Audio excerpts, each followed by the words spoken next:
I've been like, why would they pick me? Right. But in reality, what I have is something very powerful.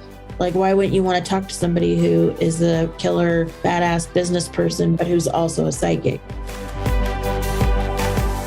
Welcome to the Smart Gets Paid podcast with me, Leah Niederthal. I help women land higher paying clients in their B2B consulting, coaching, and service-based businesses.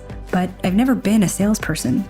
My background is in corporate marketing, and when I started my first consulting business, I learned pretty quickly that it's about 1,000 times harder to sell your own stuff than it is to sell someone else's. So I taught myself how to do it, and I created the sales approach that I now share with my clients so they can feel more comfortable in the sales process, get more of the right clients, and get paid way more for every client contract. So whether your client contracts are $5,000, $100,000, or more, if you want to work with more of the clients you love, do more of the work you love, and get paid more than you ever thought you could, then you're in the right place. Let's do it together. Thanks for tuning in. And don't forget to rate this podcast, review it, and share it. Thanks. Hey there. Thanks for joining me in this episode. I hope that wherever you are listening to this, I hope you're having a good week, making some good progress in your business, and also taking some time for yourself. So last week I published a little mini episode because I shared that my daughter had just been born. Yay. And she was actually born 3 weeks early. So because of that, I hadn't had time to prep an episode for that week. And I just want to thank everyone who reached out to me to congratulate us, everyone who commented on my LinkedIn post or who emailed me. We were just overwhelmed with the amazing support and congratulations we've gotten.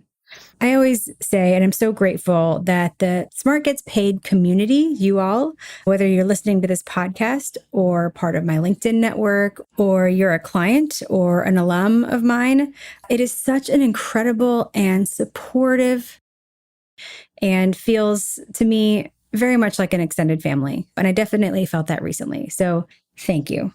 All right, so let's get into the episode, shall we? So a few episodes ago, I sat down with Rachel Simmons, who's the author of several best-selling books like Odd Girl Out and The Curse of the Good Girl. And we talked about how our experience as girls show up and also shape our businesses and shape us as business owners. That's episode 43, if you haven't caught that one yet. That topic, how our experiences show up and shape our businesses, it's one of my passions because I'm a big believer, and I say it all the time, that you can't really grow a profitable business. And in our world, that means getting more of the clients you want and getting paid way more for your work. But you can't do that comfortably and effectively and successfully without shining a light on the experiences that we had in our childhoods and how those experiences might be affecting you or really holding you back today. So that, once we do that, we can unlearn some of those lessons that we learned as girls and really start to grow our businesses, right? I mean, we all know that our experiences from girlhood, right, our childhood, those show up in our lives, right, as just like adults. But my curiosity is in how they play out in our businesses. So the conversation that you're going to listen in on today is a perfect example of that, where one of my clients' childhood experiences is playing out today in her business. So I'm talking to a woman whose business on the surface, once you first hear it, it doesn't sound like it's business to business or, B2B. But as you listen in, you'll hear that it's very much about business. And my client brings some serious chops from the business world. But as you're going to hear, something from way back is still holding her back today. And it just shows how powerful those messages that we heard as girls and our experience as girls, how powerful they are today. So just one quick note on this episode. A little ways in, my client starts talking about some of her past corporate experience. And in that part, you're going to hear a lot of bleeping. It's almost going to feel like, okay, I get it. This is just too much, too many bleeps. But all those bleeps aren't because she's, going on a rant about her corporate experience. We kept all those bleeps in because she's naming the companies that she's worked with. So behind every one of those bleeps is the name of a company that you probably know, that you've interacted with, you've probably bought something from them, and companies that are part of our daily lives. And I promise that all of those, even the bleeps, are relevant to the story. And of course, we bleep them because my commitment to my clients when they allow me to share these episodes is that we'll keep them and their clients anonymous. So anyway, I want to send a huge thank you to my client for allowing me to share this call with you. So take a listen, and at the end, I'll come back and share a lesson that you can apply to your business right after this. It's nice to talk to you. I was just spending some time on your website and I run over the stuff that you sent me, but this is really your time. So how can we make this a really valuable time for you? What would you like to see or feel or experience or have at the end of this session? Confidence in having a plan, a go forward plan that I can actually stick to. I have some deep seated belief issues that I can't be successful in this realm.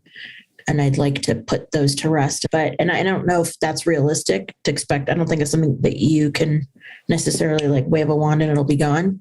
But I think if any of us could just wave a wand, yeah, and those limiting beliefs could be replaced by other, better, more productive beliefs. Yeah. I've been in therapy for like 25 years. There's still some boogers hanging on that I can't clear out. But when I think about what I want to get out of the session, it's like, if I have a plan that I can execute off of, that will push through. So I don't spin. I spin a lot. I'm a creative person. And I'll be like, well, what about this? And what about that? So, and I really just want to do business readings and healings and trainings for people. I am an incredibly gifted psychic. I don't have limiting beliefs around that. I don't have limiting beliefs in my intuitive abilities.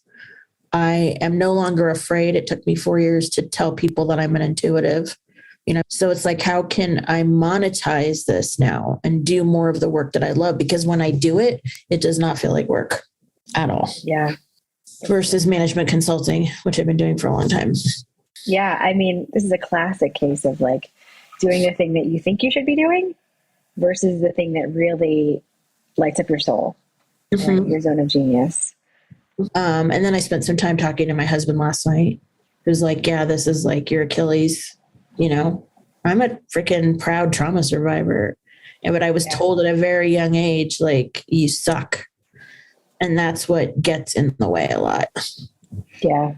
And it's so deep seated, the things that happen to us and the things that we experience and hear at a young age. Well, I will sort of cede the floor to people who are much more spiritually in tuned than I am, right? And the work that I've done on limiting beliefs and the work that, we touch on with my clients is not as deep as therapy, I will say.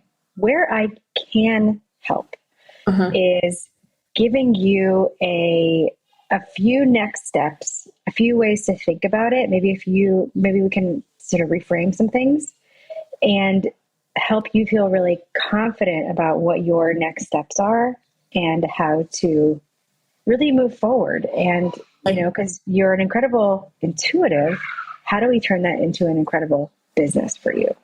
So right now, like when you say, like what's still hanging on, right? The boogers they're still hanging on. We do still have to sort of look at those. I mean, before I just dive into like, let's make this change in your business. Like let's shine a light on what's still just on. Well, this one should be relatively within your wheelhouse, which is, how do I communicate the value of an intuitive business reading? I've got folks who've had them and they're like, it's a game changer. It's a lifesaver. Like, I cleaned up my portfolio, got rid of old clients, so I know it's very effective, but how do I get more people when it's kind of a funky, maybe the limiting belief is that I think it's a funky thing.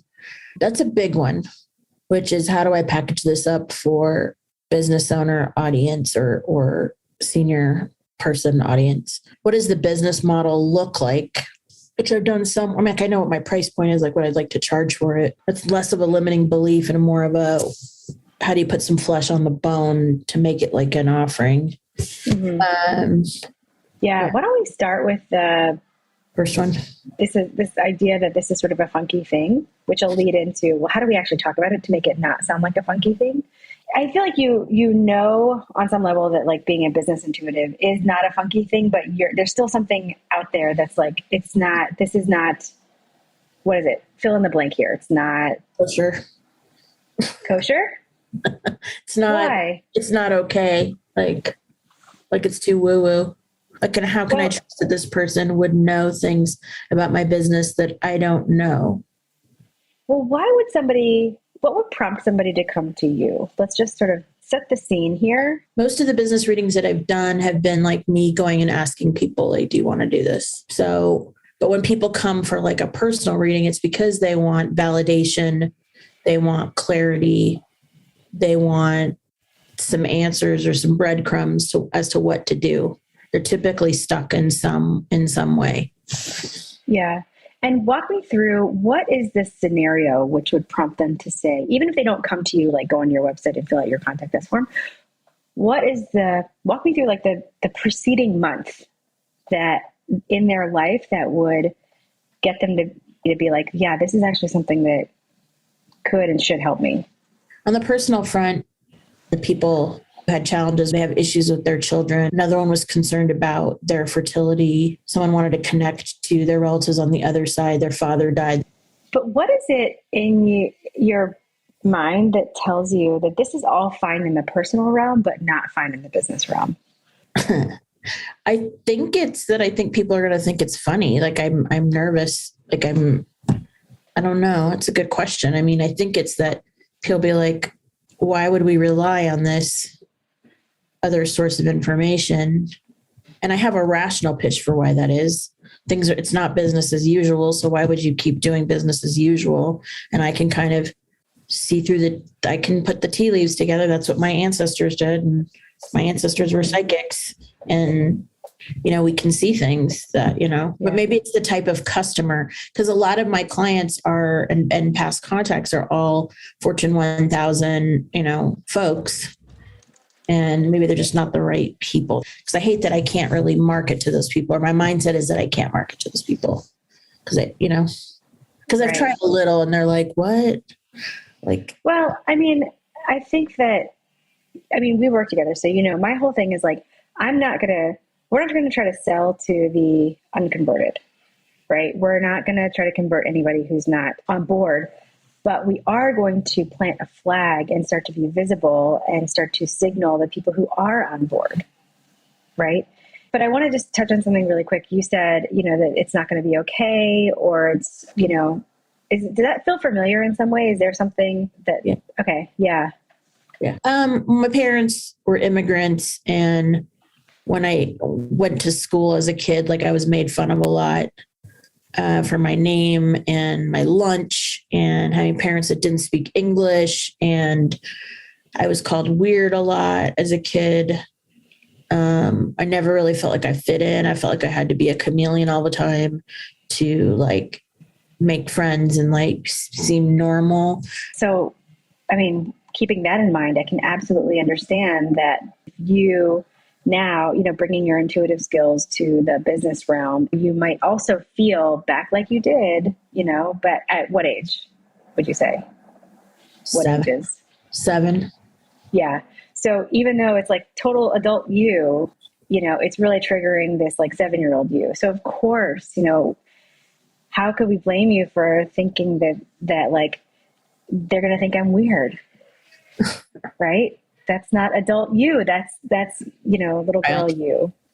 That's the kind of stuff that like, I know you have people in your world to really unpack, right? But it's just useful for our purposes to just observe it, right? To observe where you're responding from like adult you versus child you, right? But what if they didn't laugh at you? Like, what if they didn't laugh at your lunch when you started talking about your intuitive work in the business area, right? Yeah. How would that feel? It'd feel fucking great. I'd be on stages like across the country. I'd be like advising CEOs. I'd be like the CEO whisperer. Don't work with that person. That's not the right fit. Because a lot of times they don't have the instinct. They're using this. A lot of what I try to teach people is to not always use this. Doesn't have every answer. There's a vibrational element when you know someone is the right person or not. And we give that piece away a lot. We don't give it credence. We don't trust the body's knowing. So yeah, I'd love to go and help people with that and also teach them how to do that for themselves. Like I don't have to have all the answers. I'm happy to like teach people how to like tap in. Well, so I feel like our challenge here is to plant that flag, right? How do we signal to people who want what it is that, you know, working with you in your intuitive capabilities will get you? Because to say, you know, I want to work with people who are open to working with an intuitive, I think is too limiting. And the truth is that nobody actually wants to work with anybody. Nobody wants to work with an intuitive. Nobody wants to work with a coach. Nobody wants to hire a consultant, right? They only want the benefits that working with this person or consultant or you will provide. Mm-hmm. Now, that doesn't mean that you have to be like, I help you get better sales, right? Some sort of generic business message. We can position it and we can sort of put some language around it that does start to signal a little bit, you know, signal the type of person who, number one, is sort of has come to this point where they might need you, right? Maybe they've tried everything else. Maybe they don't trust themselves enough anymore. Maybe they've made some bad decisions that in the past that have not panned out for them. Would just resonate a little bit with like what your vibe. Does that make sense? Yes. Okay. Something I've thought about before, which is like, I don't need to say intuitive, but then I'm like, what do I say? Because there's some secret sauce in there, right? Totally. Well, and the thing is that when you talk about positioning your work isn't the whole shebang. It's not the whole sale. It's just enough to get people interested in maybe learning more, interested in talking to you. Uh-huh. Then, you know, you get into conversation and then you can decide if you can help them and they can decide if they want to work with you, right? It doesn't have to do the whole heavy lifting, right? You just want to get their curiosity piqued is what you're saying. Yeah. So, but I'm not saying also that we have to abandon the tactics of being an intuitive, right? Because it is important and it's also important to you. I want to think about what we call the presenting problem. Like, what is the problem they walk in the door telling you that they have? And we're going to plant our flag around that. Now, there are probably a lot of people who have come to you with a lot of different problems, but can we bubble it up to something that is global enough? A lot of times they don't know what to do, or they're unsure. They have a few things that they're thinking about and they're not sure which one to choose. That seems to be the problem a lot of times. So I had a woman literally have me go through and color code her client list. So she said the name of the client and then I read a color. And then there was one that this company that she was like, I'm not sure about them. And I said, they're going to be very needy and it's going to be a problem. And she just contacted me last week and was like, I fired them. You were right. They were a drain on my business. They were not a good fit. And so, yeah, it is fundamentally about decision making.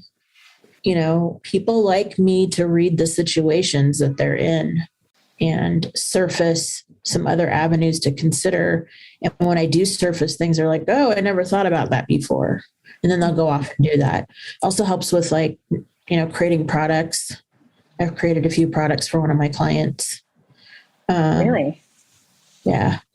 Because I can use my business skills and my marketing skills and I can tie that to the intuition. So maybe that's another application of it. I don't know. I think that that's a really important point. So, you know, I also was part of the team that launched a bajillion years ago on the marketing side. You know, I was consigliere for companies and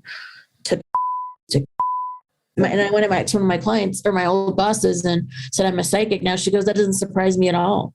She's like, you always knew when the clients were going to leave. That's why we always put you on the accounts because you knew how to get in there and fix it so we wouldn't lose the business. It doesn't surprise me. So I think I'm hearing that you see these as two totally separate worlds. A little bit, yeah. But are they? No, I mean, I use my intuition every fucking day. I mean, yeah. Right. Like water. Your intuition. What'd you say? It's like water? It's like water. It's just there. I turn it on and I just use it. I'm not conscious of it. Right. So I mean, 5 years ago, I was like, there's going to be a war. And everyone's like, you're fucking crazy. And I was like, maybe I am crazy. Well, and I wasn't happy about being right about that. But that's the kind of stuff that comes in. So what if, just to sort of reframe this, right? Like, what if these are not two separate worlds? What if you were always using this? You just used it inside the companies that you were working with. Now you're doing it for more companies, right? How does that sit with you? Fine. I just need I feel like I'm stuck on the languaging. Like my mind goes to languaging. But yeah, I mean, it's the same skill. It's just a gut sense of knowing that you have, I have, right? Right. But I want to go back to what you said that, these people would think that you're too woo-woo or they wouldn't take you seriously. But if you said to me, hey, do you think that like me taking companies public would be of benefit to you? I'm sure a lot of CEOs would be like, shut up and take my money. Yes. Like I want you as my right-hand person too. So I think that it's this, like you said, it's the same skill. You've just done it for Fortune 500 companies, and now you're doing it for more than one, for your clients who are also big companies. So let that, I don't know, maybe that's part of your cape, right? Maybe that's the part of the fabric of your cape to sort of make you feel good about doing this. Or, making like it's differentiating. There's a lot of psychics out there.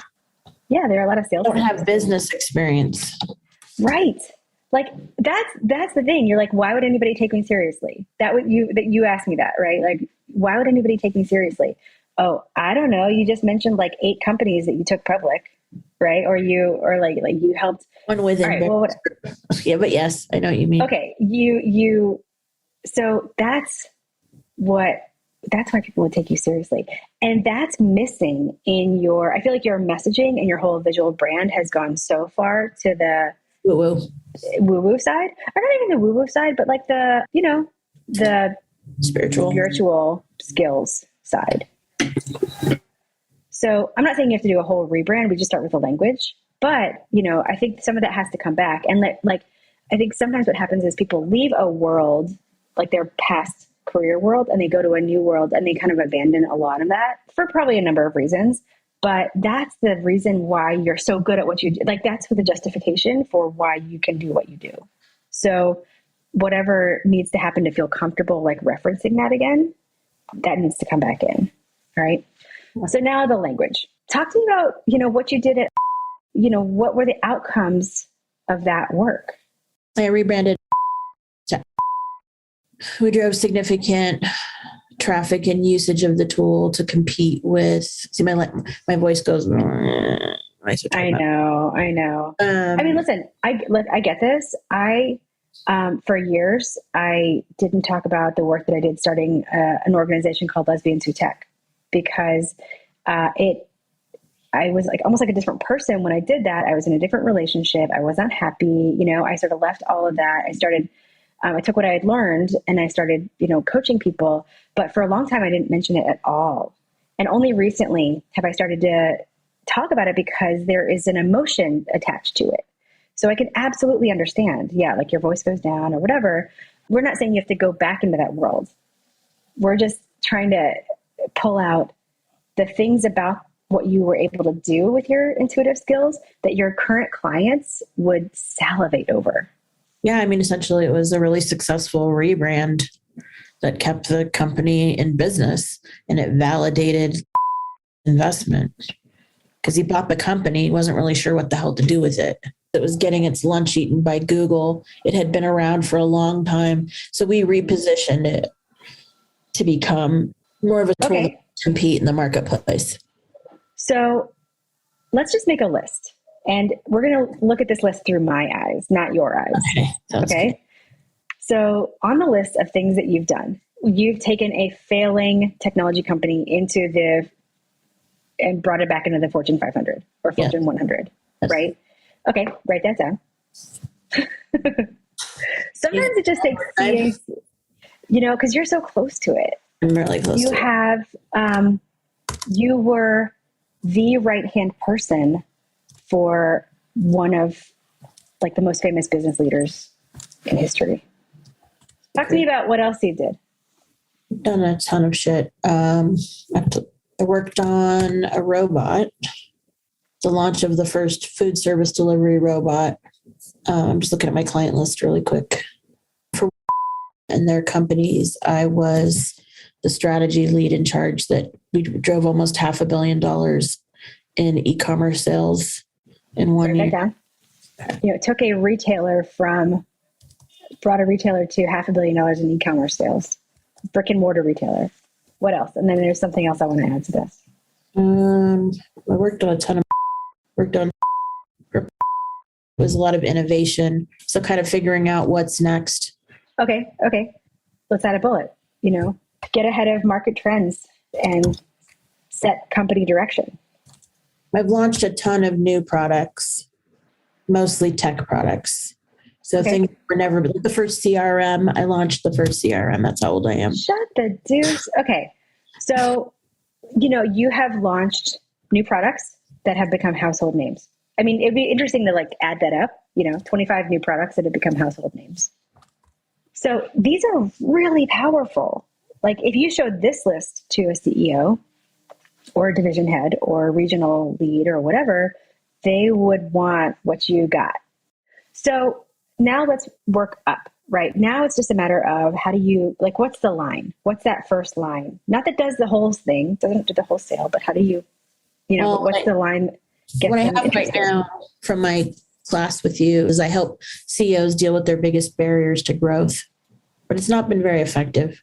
Well, let's unpack that. One reason why that might not be as enticing is because it's all pain and no promise, right? So if I deal with it, maybe I have some barriers to growth. Maybe I deal with it. What comes next? And I also think that that's too small for the true impact of your work. It's not just make decisions. It's to see around corners. It's I'm really good with telling what's going on with people and what their motivations are and whether or not they're really in. It's a little spooky for people if I'm I can see inside of people a lot of times. I read photos for people sometimes. I've been calling it instinct instead of intuition. And that's a little better for people, or palatable. That's interesting. But you're not helping them use their own intuition. Not yet. Right. You're using your intuition. Yeah. What about something I help CEOs determine the future? Understand, what is it? Understand the future. I direct the future, understand and gain control of the future. Using one of the hidden. Make better decisions and guide their company's future using the greatest tool they already have. Okay. Something like that, And then when you pair that with oh shit, this woman has worked with, this whole portfolio of companies and companies that I know and names that I know, then it's all right, well now I'm paying attention. Okay. So does that give you a little bit to work with on? Absolutely. Absolutely. Okay, awesome. So what's been the most valuable for you so far? Connecting the dots around these two realms, the business realm and the intuitive realm, and starting to tease together what the story is going to be. And I can see what's limiting is I can see a little bit of what's limiting in the sense that I've been why would they pick me? Right. But in reality, what I have is something very powerful. Why wouldn't you want to talk to somebody who is a killer, badass business person, but who's also a psychic? Of course. Yeah. And I just have had a hard time being able to tell that story. And it's also been just a struggle within me, right, to let go of some of that old world. But the reality is I want to use my intuition for everything. I want personal, I want business, I want to teach people, yes. That's all I want to do until I drop dead, Right. I imagine myself as an old woman, still giving people readings. Great. I think it's amazing. Grandmother used to read coffee cups, right? That's what they did. This is important to you, not just because you're good at it, because this is your legacy. And it ties you to, people who are important to you. But you've also had the benefit of this very high level business experience. So you're building on what they did by adding this new layer to it. I feel like I need help marketing all of that. I need another brain because it's hard for me to do it. It is hard. It is. It is, but it's not impossible. So now that we have figured out a way to tell the story, right, and given a home to some of this expertise that you have, and given a home in the business world for your intuitive stuff, your intuitive capabilities. And it feels like, and there's going to be a little bit more work to do, right? To just sort of try this on, get comfortable with it. But maybe it feels not so uncomfortable to talk about this stuff. Because now, you are like, I want a plan, I want a strategy. And that's fine. I can totally give you that. But I think this work was important today. Oh, yeah. Right? Because now you can actually activate a strategy. All right. So I loved this conversation with my client because it was so clear. I can absolutely see how her past was sort of holding her back and how different she felt and how different she sounded once she could make sense of it.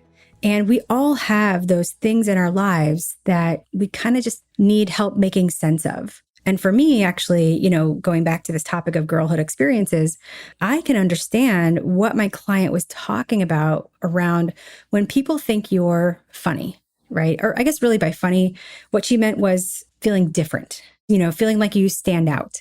And especially at a time, that like sensitive time in our adolescence, when the last thing we wanted to do was stand out. Like standing out was basically social death, right? Like in those terrible middle school years. And I remember feeling like there was something about me that was funny, that made me different, and something that was a part of me that I couldn't get away from. And that was my last name. So my last name is, of course, pronounced Neanderthal. But if you look at it quickly, it looks like Neanderthal. Of course, Neanderthals being a prehistoric human species. But that word Neanderthal really just means somebody who's like uncivilized, stupid, basically a caveman. So as you might imagine, all my life, I've had people call me Leah Neanderthal. And I think actually in my whole life, I've had like probably fewer than 5 people pronounce my name correctly the first time. I've had people make fun of my name. I've had people look at my last name and instead of even trying to pronounce it, they just like start laughing. And listen, I know a lot of people have names that get mispronounced, right? But not everyone has a last name where when you mispronounce it, basically means stupid like a caveman. So my whole life, I've been embarrassed by my last name. I remember that in middle school, I didn't want to run for student council because I felt like if, you saw Neanderthal on signs, like I basically said that nobody with the last name Neanderthal could win. And then later when I went to college, I remember they made these signs for our doors, in our freshman year hallway, and the signs had our full name. And I remember just thinking like, oh, I wish they just put my first name. It's affected my confidence my whole life. I spent many years being really insecure about it. And as we've been talking about, the things that shape our lives also shape our businesses. So when I left corporate and started my first business with my former partner, I purposely, let her be out front and I kind of like receded into the background, like I was behind the scenes. It's just like I didn't want me or my name out there. And even when I went out totally on my own in 2015, with like a business that was literally just me, I still didn't want to use my name because I don't know, to quote patron saint of feelings, Brene Brown, like the story I told myself was that people would make fun of me. And I told myself a story that no one with a last name, Neanderthal, could have a public brand and a big business. I was like, no one would even be able to spell the URL of my website, right? So the business that I started then went by a different name. And then the business ultimately became Smart Gets Paid. But like, look, even when I rebranded to Smart Gets Paid back in 2018, I still felt weird about putting my name front and center. So I can absolutely understand how something that people made fun of you for when you were little can still affect you today and show up in a really unlikely place, which is your business. But my story has a happy ending. Well, I guess kind of. The happy ending part is that I love my name now. I love having it out there. I really just don't give a shit anymore. But I also have to tell you about what ultimately got me here. And amazingly enough, or I guess sadly enough, what started it was the 2016 election. I mean, Trump, right? And when he won, all the gays got scared. I mean, turns out rightly so. My wife and I were definitely scared. No one knew what was going to happen, but we were all afraid of what might happen. I mean, specifically at that time, what would happen to gay marriage, but of course, the deeper fear of what would happen to gay people. And my wife and I knew that we were going to be starting a family, having kids, which, we started that process in the middle of 2018. And since I was going to be carrying our first child, then that child would have my wife's last name. So, a different last name than mine.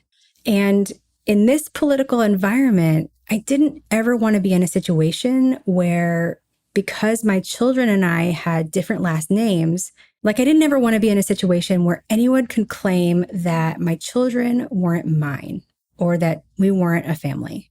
So I decided to change my last name to theirs.